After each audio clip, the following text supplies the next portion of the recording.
السلام علیکم ورحمۃ اللہ وبرکاتہ۔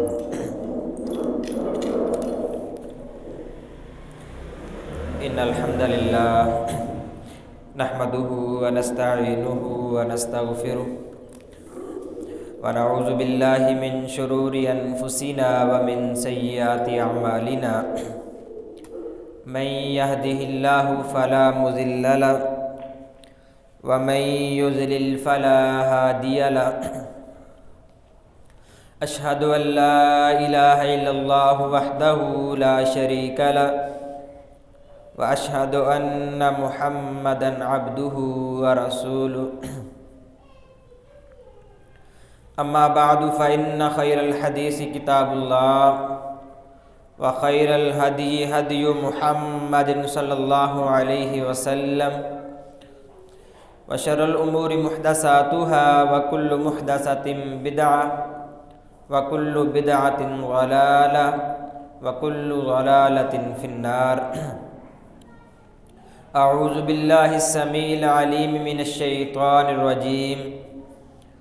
يا أيها الناس اتقوا ربكم الذي خلقكم من نفس واحدة وخلق منها زوجها وبث منهما رجالا كثيرا ونساء واتقوا الله الذي تساءلون به والأرحام إن الله كان عليكم رقيبا۔ يا أيها الذين آمنوا اتقوا الله وقولوا قولا سديدا يصلح لكم أعمالكم ويغفر لكم ذنوبكم ومن يطع الله ورسوله فقد فاز فوزا عظيما۔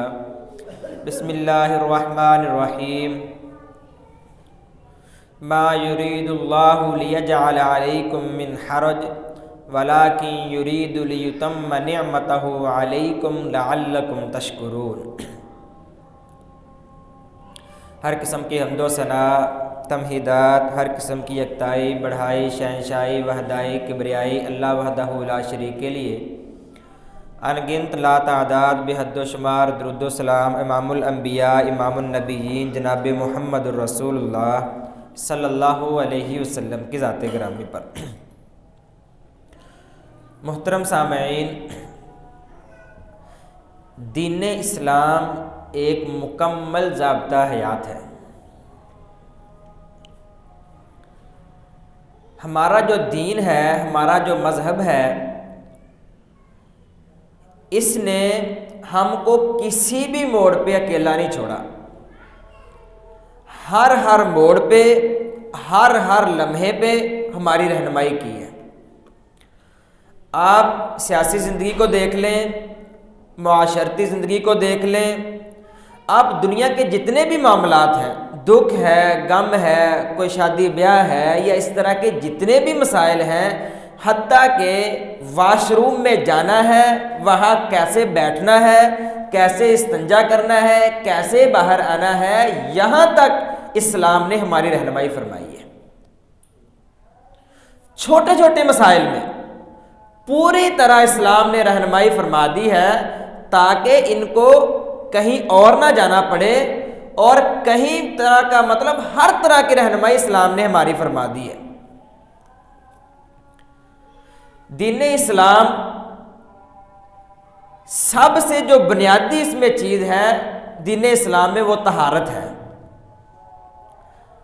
آپ دیکھ لیں، اگر دین اسلام میں سے آپ طہارت کے چیپٹر کو ختم کر دیں تو جتنی بھی اسلام میں عبادات ہیں، ساری کی ساری عبادات پھیکی پڑ جائیں گی۔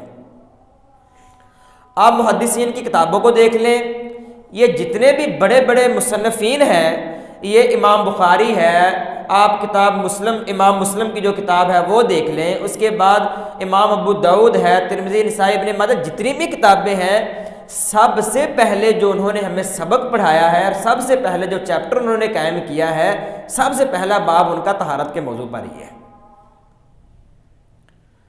ایک بندہ غیر مسلم ہے، اس کو ہم نے مسلمان ہونے کی دعوت دی، وہ ایگری ہوا کہ میں مسلمان ہو جاتا ہوں، اس کے فوراً بعد کیا ہم اس کو کلمہ پڑھائیں گے؟ دین اسلام سب سے پہلے اسے طہارت کا حکم دیتا ہے، اسے پاک ہونے کا حکم دیتا ہے. پاک ہونے کے بعد اس کے بعد دوسرا مرحلہ کلمے کا شروع ہوتا ہے. سب سے پہلے غسل ہے، طہارت ہے، پاکیزگی ہے، یہ سارے کے سارے مسائل ہیں. اس کے بعد یہ کلمہ ہے اور دوسری چیزیں ہیں. دین اسلام نے جہاں بھی آپ دیکھ لیں سب سے پہلے جس چیز کو پروموٹ کیا ہے وہ طہارت ہی ہے، وہ اپنے آپ کو پاک کرنا ہی ہے. ان اللہ یحب التوابین ویحب المتطہرین. اللہ تعالیٰ پاک رہنے والوں کے ساتھ محبت کرتا ہے. پاک جو رہتے ہیں، اپنے آپ کو جو صاف رکھتے ہیں، اپنے آپ کو پاک رکھنا پسند کرتے ہیں، اللہ تعالیٰ ان لوگوں کے ساتھ محبت کرتا ہے. اللہ تعالیٰ فرماتے ہیں ما یرید اللہ لیجعل علیکم من حرج. نماز جو سب سے بنیادی رکن ہے، سب سے بنیادی رکن، اس کے لیے 3 شرائط ہیں. سب سے پہلے جسم کا پاک ہونا، آپ کا لباس پاک ہونا، اور جہاں آپ نے نماز پڑھنی ہے اس جگہ کا پاک ہونا. یہ تینوں چیزیں پاک بھی ہیں. اس کے بعد پھر بھی اسلام ہمیں پاکیزگی کا درس دیتا ہے. نور علی نور، پاکیزگی کا درس دیتا ہے وضو کے ساتھ. تینوں چیزیں پاک ہیں. دوبارہ پھر آپ نے پاکیزگی حاصل کرنی ہے وضو کے ساتھ، تاکہ ہمارے ذہنوں میں اور ہماری تربیت کا یہ حصہ بن جائے کہ اپنے آپ کو پاک رکھنا کتنا ضروری ہے. یہ احساس ہمارے اندر پیدا ہو جائے. اگر آپ کے پاس وضو نہیں، پانی نہیں ہے، تو آپ نے اس احساس کو اجاگر کرنے کے لیے تیمم کرنا ہے، تاکہ یہ احساس آپ کے اندر اجاگر رہے. پورے کا پورا آپ کے اندر احساس ہو کہ یہ دین اسلام ہمیں پاکیزگی کا حکم دیتا ہے. اللہ تعالیٰ فرماتے ہیں یہ جو آپ کو حکم دیا جاتا ہے، ہوا خارج ہوگی تو آپ نے وضو کرنا ہے، آپ سو کے اٹھیں تو آپ نے وضو کرنا ہے، آپ ہر نماز سے پہلے آپ نے وضو کرنا ہے. یہ سارے کے سارے جو پاکیزگیاں ہیں، یہ جو آپ کو کہا جاتا ہے کہ آپ وضو کریں، اپنے آپ کو پاک کریں، اللہ تعالیٰ فرماتے ہیں کیا میں نے آپ کو مشقت میں ڈالنے کے لیے یہ کام کیا ہے؟ ما یرید اللہ لیجعل علیکم من حرج.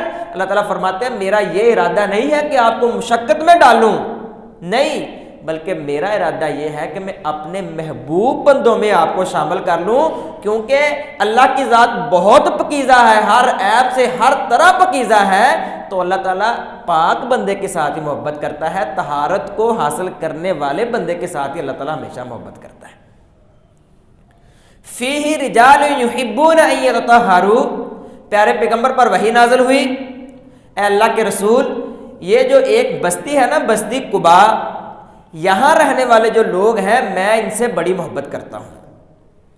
قرآن نازل ہوا، ہمیشہ کے لیے وہ آیت قرآن میں لکھی گئی. قیامت تک آنے والے لوگ اس آیت کو پڑھیں گے اور ان کا تذکرہ کرتے رہیں گے. رسول اللہ صلی اللہ علیہ وسلم کے پاس وہ بندے آئے، اس بستی کے لوگ آئے. پیارے پیغمبر نے ان سے پوچھا آپ کون سا عمل کرتے ہو جس کی وجہ سے اتنی اہمیت، آپ کو اتنی عزت دی گئی ہے، اللہ تعالیٰ نے محبت کا اظہار آپ کے ساتھ کیا ہے؟ انہوں نے صرف ایک ہی بات بتلائی ہے، اے اللہ کے رسول، ہم اپنے آپ کو ہر وقت پاک رکھتے ہیں، ہر وقت صاف رکھتے ہیں، اور اپنے آپ کو پاک صاف رکھنا ہم پسند کرتے ہیں. اس لیے اللہ تعالیٰ نے ہمارے ساتھ محبت کا اظہار کیا ہے. رسول اللہ صلی اللہ علیہ وسلم پر پہلی وحی نازل ہوئی، اقرأ بسم ربک الذی خلق خلق الانسان من علق. اس کے بعد پہلی وحی کے بعد تھوڑا وقفہ ہوا. اس کے بعد جو دوسری وحی نازل ہوئی ہے وَثِيَابَكَ فَطَهِّرْ وَالرُّجْزَ فَاهْجُرْ. اے نبی، اے میرے محبوب پیغمبر، میں نے آپ کو بہت بڑا منصب عطا کرنا ہے، آپ کے سر پر نبوت کا تاج بہت بڑا سجانا ہے. اس سے پہلے میں آپ کو اپنا محبوب بنانا چاہتا ہوں. محبوب کس طرح بنانا ہے؟ وَثِيَابَكَ فَطَهِّرْ وَالرُّجْزَ فَاهْجُرْ. اپنے کپڑوں کو پاک رکھنا ہے اور اپنے آپ کو پاک اور صاف رکھنا ہے. میرے محبوب بندوں میں شامل ہونا ہے، میرے محبوب بننا ہے. اس کے بعد آپ کو یہ منصب عطا کیا جا رہا ہے. وَثِيَابَكَ فَطَهِّرْ وَالرُّجْزَ فَاهْجُرْ. اتنا بڑا منصب عطا کرنے سے پہلے، یعنی جب ان پر وحی نازل ہوئی ہے تو اللہ تعالیٰ نے وَثِيَابَكَ فَطَهِّرْ وَالرُّجْزَ فَاهْجُرْ دوسرا جو سبق دیا ہے وہ یہی دیا ہے کہ اپنے آپ کو پاک اور صاف رکھنا ہے. رسول اللہ صلی اللہ علیہ وسلم نے ہمیشہ پکیزگی کا پیکر، اپنے آپ کو پاک اور صاف رکھ کے لوگوں کے سامنے نمونہ بن کے دکھلایا ہے۔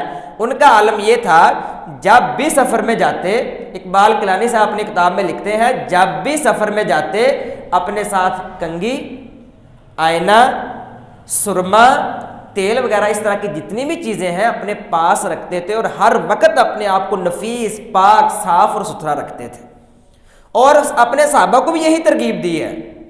ایک مرتبہ رسول اللہ صلی اللہ علیہ وسلم بیٹھے ہوئے، ایک صحابی آیا، بال بکھرے ہوئے ہیں، پرانے سے بسیدہ سے کپڑے پہنے ہوئے ہیں، حالت عجیب سی بگڑی ہوئی ہے۔ رسول اللہ صلی اللہ علیہ وسلم نے دیکھا، فرمایا اے میرے صحابی، کیا آپ کے پاس کپڑوں کے لیے پیسے نہیں ہیں؟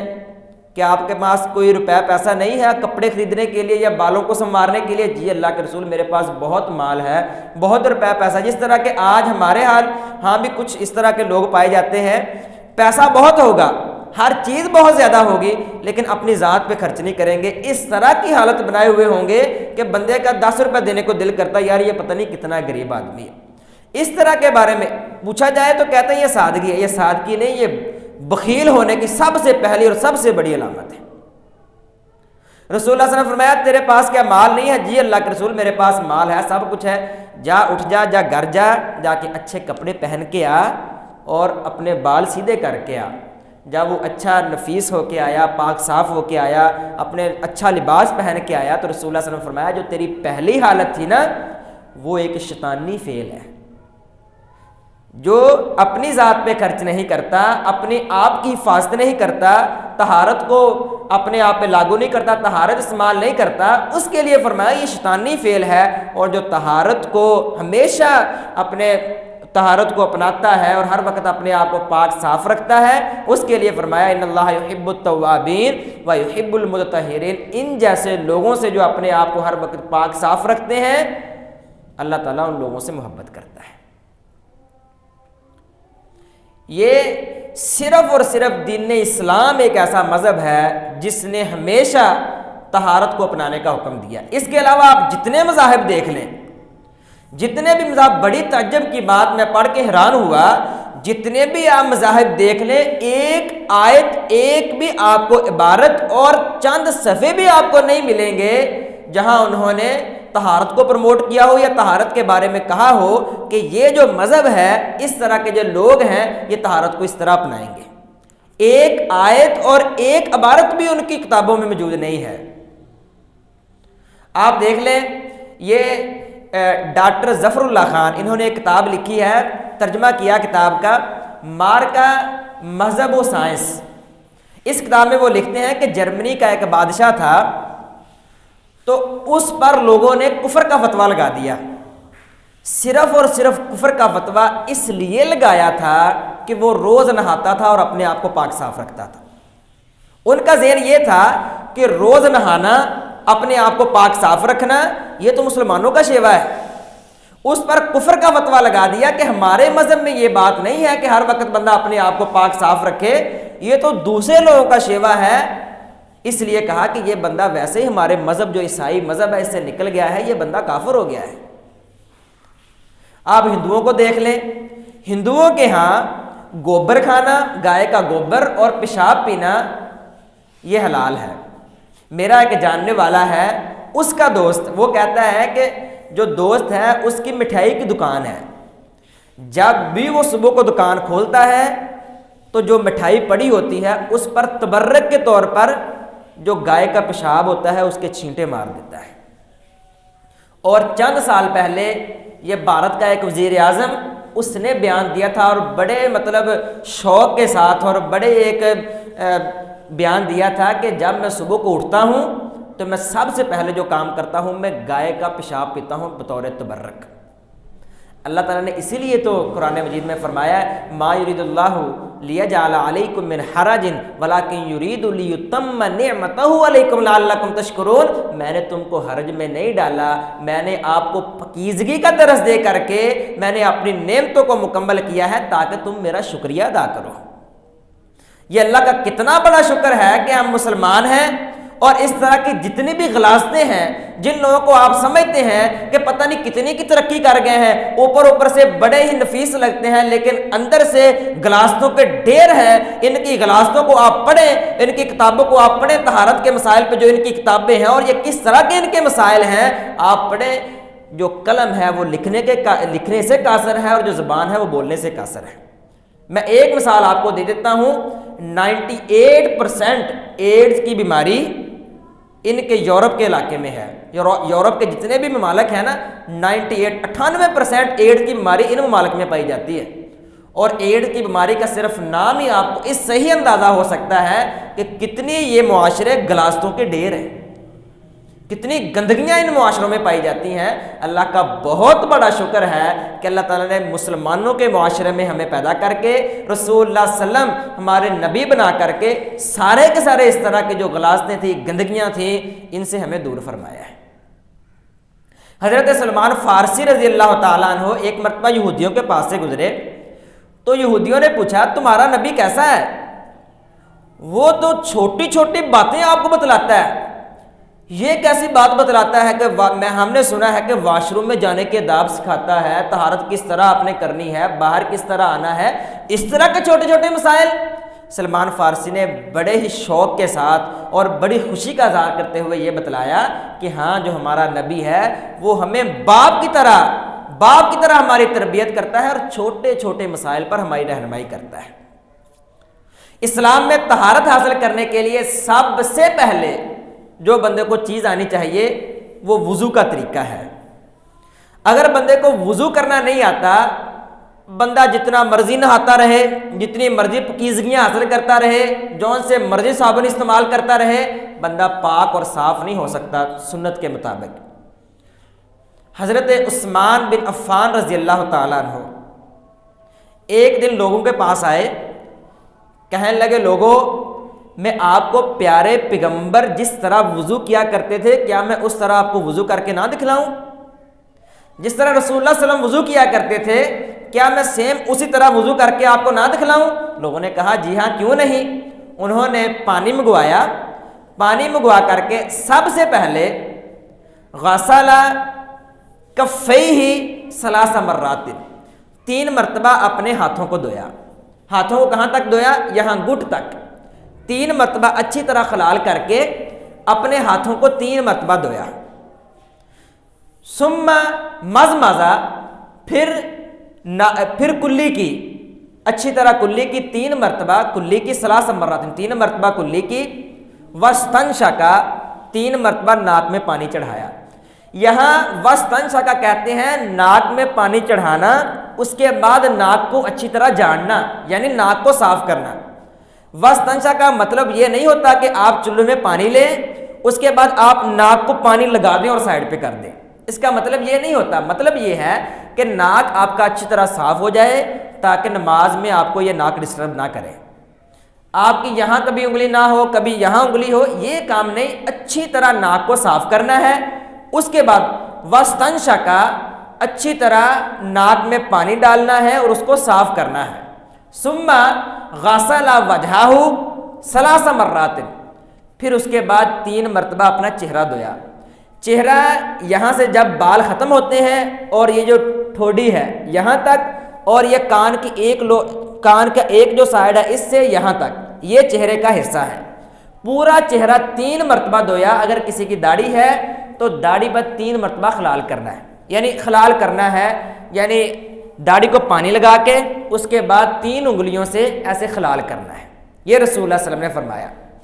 3 مرتبہ چہرے کو دھویا، اس کے بعد خلال کیا، اس کے بعد ثم غسل یدیہ الیمنی الی المرفق، 3 مرتبہ کونی کو دھویا یہاں تک، کونیوں سمیت پوری کونی یہاں تک دھوئی 3 مرتبہ، پھر اسی طرح دوسری کونی دھوئی، اسی طرح ثم مسح رأسہ، پھر اپنے سر کا مسح کیا۔ اب یہاں سر کا مسح کس طرح کرنا ہے انہوں نے کر کے دکھایا، مسح کس طرح کرنا ہے۔ اقبل بہما و ادبر، پہلے اقبل یہاں سے شروع کرنا ہے پیچھے تک۔ اب اگر یہ صرف لفظ ہوتے اقبل بہما و ادبر کہ بس یہاں تک آپ نے مسح کرنا ہے، تو پھر ہمارے ذہن میں آ سکتا تھا کہ یار جو پیچھے گردن ہے نا یہاں تک مسح کریں گے، لیکن باؤنڈری لگا دی ہے، یہاں کہا الا کفاہ، گدی تک مسح کرنا ہے، یہاں بال ختم ہوتے ہیں نا یہاں تک مسح کرنا ہے، آپ آگے نہیں جا سکتے۔ اگر بندہ آپ کسی کو کہے، ہم کسی کو کہیں کہ یار آپ گردن کا مسح نہیں کر سکتے کیونکہ رسول اللہ صلی اللہ علیہ وسلم نے الا کفاہ تک فرمایا ہے، تو اگلا بندہ کیا کہے گا؟ یار گردن کا مسح کرنا گناہ تھوڑی ہے۔ وما آتاکم الرسول فخذوا وما نہاکم عنہ فانتہوا، جہاں کہا رک جاؤ وہاں رک جانا ہے، جہاں کہاں کھڑے ہو جاؤ وہاں کھڑے ہو جانا۔ ایک بھی لائن، تھوڑی سی لائن بھی آپ کراس کریں گے فوراً آپ سنت سے ہٹ جائیں گے اور سارے کا سارا جتنا آپ نے عمل کیا سارا خراب ہو جائے گا۔ اس کی میں آپ کو ایک حدیث سناتا ہوں، پھر آگے چلتے ہیں۔ حضرت عبداللہ بن مسعود رضی اللہ تعالیٰ عنہ، ان کے پاس ایک بندہ بیٹھا ہوا تھا، اس نے چھینک ماری، کہا الحمدللہ والصلاۃ والسلام علی رسول اللہ، چھینک ماری الحمدللہ والصلاۃ والسلام علی رسول اللہ۔ اب دیکھیں کہنا تو یہ تھا الحمدللہ، اب ساتھ کہا والصلاۃ والسلام علی رسول اللہ، تو اس میں کہنا کوئی حرج تو نہیں، والصلاۃ والسلام علی، کوئی غلط بات تو نہیں نہ کہی، کوئی غلط بات نہیں ہے، پیارے پیغمبر پر درود ہی بھیجا ہے نا، کوئی اور بات نہیں کہی۔ لیکن حضرت عبداللہ بن مسعود غصے میں آ گئے، فرمانے لگے تو نے الحمدللہ کے ساتھ والصلاۃ والسلام علی رسول اللہ کا اضافہ کیا ہے، ابھی تک پیارے پیغمبر کے سارے برتن موجود ہیں، ان کے گھر موجود ہیں، ان کے کپڑے ابھی تک بوسیدہ نہیں ہوئے، ان کے سارے صحابہ ابھی تک زندہ ہیں، ابھی آپ نے دین میں نئے کام کرنے شروع کر دیے ہیں۔ کہا صرف اور صرف جہاں تک پیارے پیغمبر نے باؤنڈری لگائی ہے، جہاں تک پیارے پیغمبر نے کہا ہے الحمدللہ کہنا ہے تو صرف اور صرف الحمدللہ کہیں گے، اس سے آگے آپ نہیں جا سکتے۔ یہی بات ہے الا کفاہ، پیارے پیغمبر نے کہا کہ گدی تک مسح کرنا ہے تو صرف وہاں تک ہی مسح کریں گے، گردن کا مسح بالکل نہیں کریں گے۔ اگر آپ سمجھتے ہیں کہ گردن کا مسح ہے لیکن ہمیں نہیں پتا، تو آپ ہمیں دکھلا دیں پیارے پیغمبر نے کہیں یہ بات کہی ہو گردن کا مسح کرنا ہے۔ میں قسم اٹھا کے یہ بات کہتا ہوں، جب عصر کا وضو کروں گا تو عصر کے وضو کے ساتھ آپ سے بھی اچھا گردن کا مسح کر کے دکھلاؤں گا۔ کوئی دکھائے تو صحیح، کہیں پیارے پیغمبر نے فرمایا ہو، کہیں بات آئی ہو، جیسے بڑوں نے کہا، جیسے بڑوں نے کیا ہم ویسے کرتے آ رہے ہیں۔ قیامت کا دن ہوگا جب دوسرے لوگ، کفار لوگ، جب ان کو جہنم میں ڈالا جائے گا، اللہ کے سامنے کھڑے ہوں گے تو کیا کہیں گے؟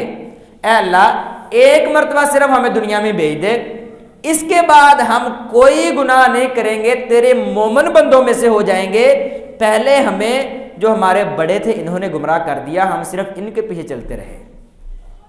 آج تو ویسے تحقیق کی مطلب اتنی آسانی ہو چکی ہے، آپ کی جیب میں پوری دنیا کی لائبریری ہے، جب چاہیں جیسے چاہیں آپ تحقیق کر سکتے ہیں، اس میں کوئی دوسری بات نہیں ہے۔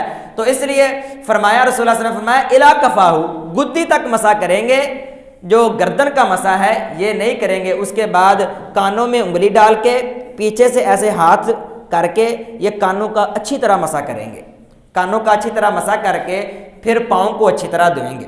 رسول اللہ صلی اللہ علیہ وسلم نے فرمایا یہ ہے پیارے پیغمبر کا وضو۔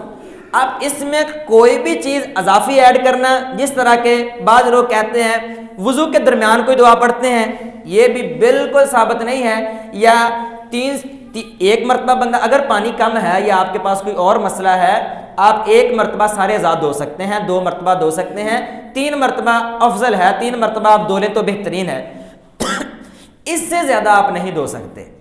اگر آپ اس سے زیادہ دھوئیں گے یا آپ ترتیب کا خیال نہیں رکھیں گے یا جس طرح رسول اللہ صلی اللہ علیہ وسلم نے فرمایا ہے اسی طرح وضو نہیں کریں گے تو آپ کا وضو بھی قبول نہیں ہے۔ جس طرح کہ رسول اللہ صلی اللہ علیہ وسلم مسجد میں بیٹھے ہوئے ہیں، ایک بندہ آیا، اس نے وضو کیا، آ کے نماز پڑھی، اچھی طرح نماز پڑھی ہے، نماز پڑھ کے جانے لگا، پیارے پیغمبر نے فرمایا اے میرے صحابی تیرا وضو بھی نہیں ہوا اور تیری نماز بھی نہیں ہوئی۔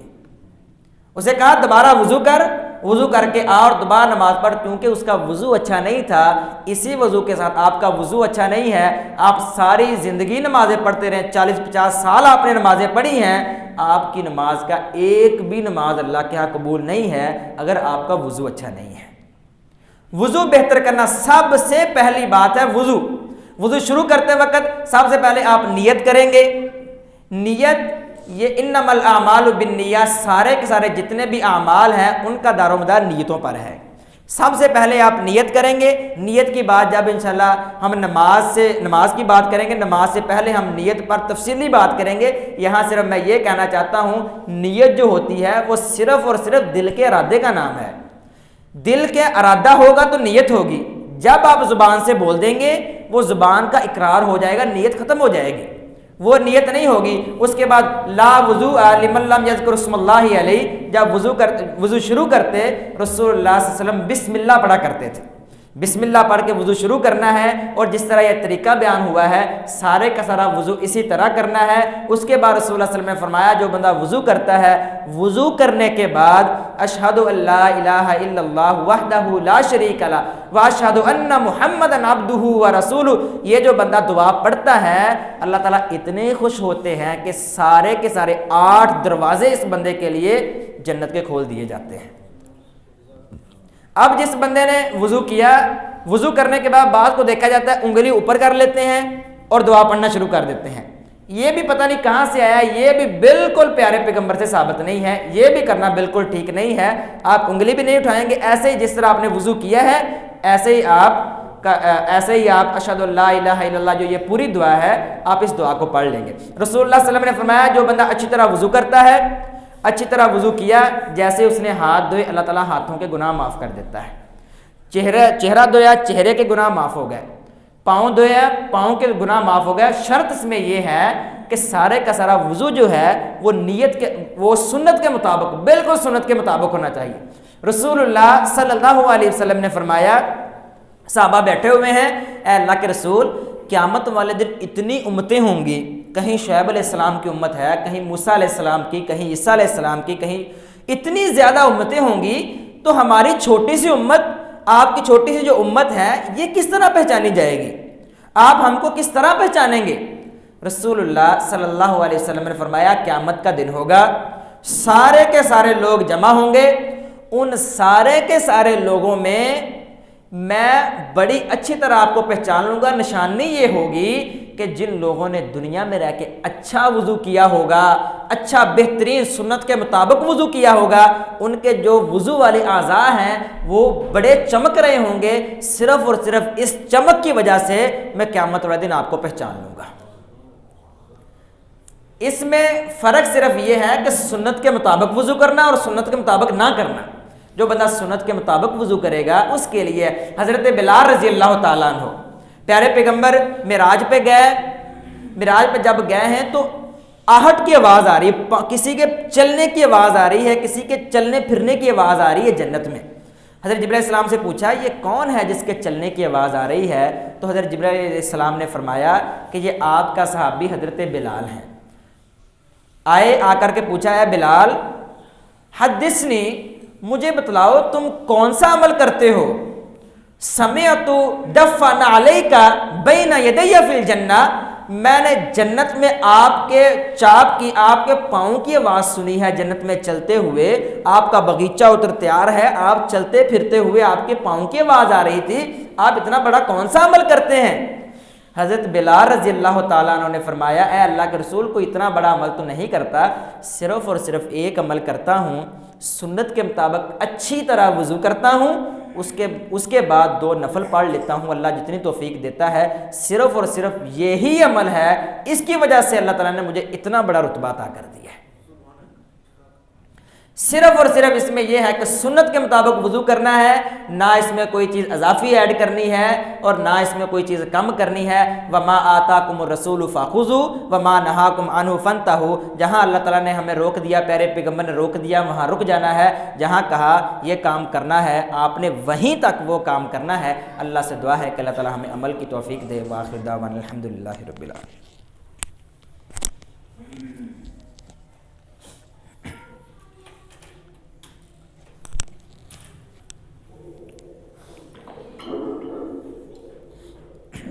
ایک چھوٹی سی گزارش تھی کہ آج 23 تاریخ ہے، پرسوں کرسمس ڈے ہے، یہ جو لوگ مناتے ہیں عیسائی لوگ جو ہیں یہ مناتے ہیں کرسمس۔ اس کا مطلب ہوتا ہے کہ کرسمس مسیح اور اس کا دن، مسیح کا دن، یہ عیسائیوں کا یہ ایک عقیدہ ہے کہ اس دن حضرت عیسیٰ علیہ السلام پیدا ہوئے تھے، اور عیسائیوں کا یہ بھی عقیدہ ہے کہ حضرت عیسیٰ علیہ السلام اللہ کے بیٹے ہیں، نعوذ باللہ۔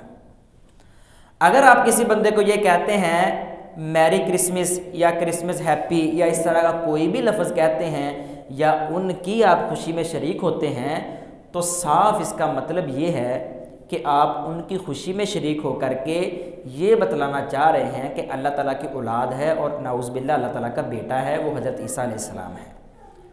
اللہ تعالیٰ تو فرماتے ہیں قل هو اللہ احد اللہ الصمد لم یلد ولم یولد۔ اللہ تعالیٰ اس طرح کے جتنے بھی عیب ہے سارے کے سارے عیبوں سے اللہ پاک ہے۔ جس بندے کا یہ عقیدہ ہوا یا اس طرح کے عقیدے میں وہ شامل ہوا یا شامل ہونے کی کوشش کی تو وہ فوراً اسلام کے دائرے سے خارج ہو جائے گا۔ اس لیے ہم مسلمان ہیں، ہمیں اس طرح کی جتنی بھی چیزیں ہیں، سورۃ طٰہٰ میں اللہ تعالیٰ فرماتے ہیں، سورۃ مریم کے اینڈ پہ اللہ تعالیٰ فرماتے ہیں یہ جو کہتے ہیں نا کہ عیسیٰ اللہ تعالیٰ کے بیٹے ہیں، یہ اتنی بڑی بات کرتے ہیں، اتنی بڑی بات کرتے ہیں وَتَنشَقُّ الْأَرْضُ وَتَخِرُّ الْجِبَالُ هَدًّا، کہ زمین پھٹ جائے اور آسمان نیچے گر جائے، اتنا بڑا الزام اللہ پہ لگاتے ہیں۔ تو ہم اس طرح کے سارے جو خرافات ہیں، یہ اس طرح کے جتنے بھی مسائل ہیں، ہم مسلمان ہیں، ہم ان سے پاک ہیں، اس لیے ہمیں یہ جو ان کی جو خوشیاں ہیں یا اس طرح کے جتنے بھی مسائل ہیں، ان سے ہم مسلمان ہونے کے ناطے ہمیں ان سے دور رہنا چاہیے۔ اللہ سے دعا ہے کہ اللہ تعالیٰ ہمیں توفیق دے۔ اور دوسرا اعلان یہ ہے کہ آج عصر کے بعد یہاں ہماری مسجد میں، اسی مسجد میں مغرب کے بعد سعد صاحب، ہاں جی سعد شاہین صاحب وہ درس قرآن ارشاد فرمائیں گے۔ سب سے اپیل کی جاتی ہے کہ آپ مغرب کی نماز یہاں پڑھیں اور اس کے بعد آپ مسجد میں ان کا خطاب سنیں۔ اللہ تعالی ہمیں عمل کی توفیق دے۔ ان الحمد للہ نحمدہ ونستعینہ ونستغفرہ ونعوذ باللہ من شرور انفسنا ومن سیئات اعمالنا من يهده الله فلا مضل له ومن يضلل فلا هادي له اشهد ان لا اله الا الله وحده لا شريك له واشهد ان محمدا عبده ورسوله يا ايها الذين امنوا اذا نودي للصلاه من يوم الجمعه